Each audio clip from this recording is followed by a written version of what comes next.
आज रात किसी अस्पताल में एक नया बच्चा दुनिया में आ रहा है।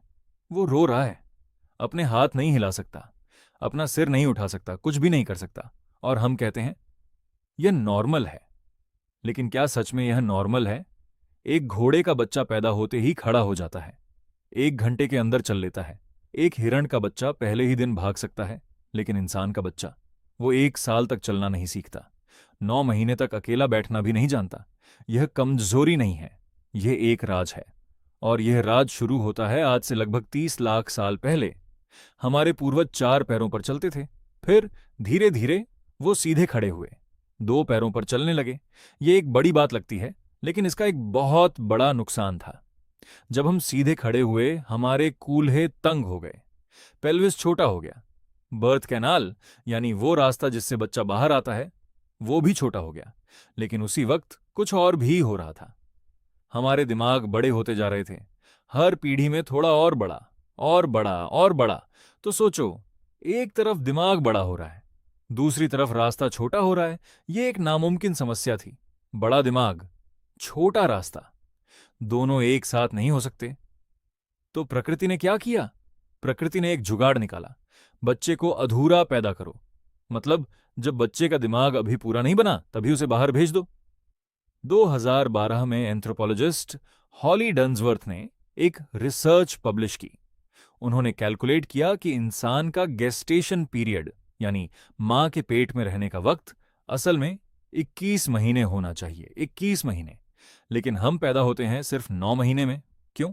क्योंकि अगर 21 महीने रुके तो बच्चे का सिर इतना बड़ा हो जाता कि वो कभी बाहर नहीं निकल सकता।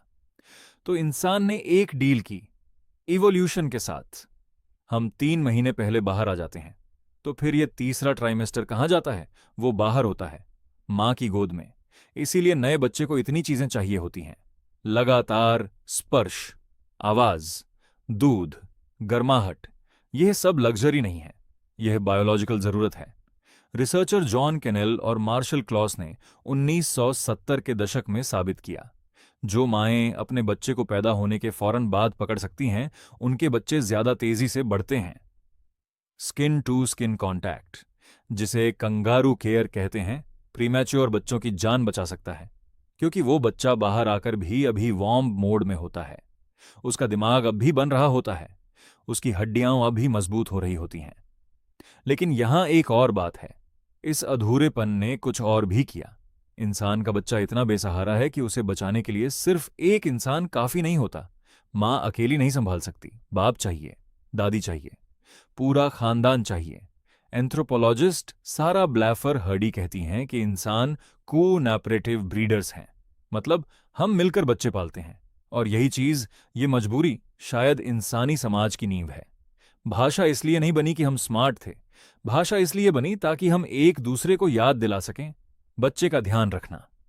तो अगली बार जब तुम किसी नए पैदा हुए बच्चे को देखो, उसकी आंखों में, उसकी कमजोर मांसपेशियों में, उसके रोने में, ये कमजोरी मत समझना। यह एक इवोल्यूशनरी डील है। हम अधूरे पैदा हुए ताकि पूरी दुनिया मिलकर हमें पूरा करे, और उसी प्रक्रिया में दुनिया ने इंसान बनाया।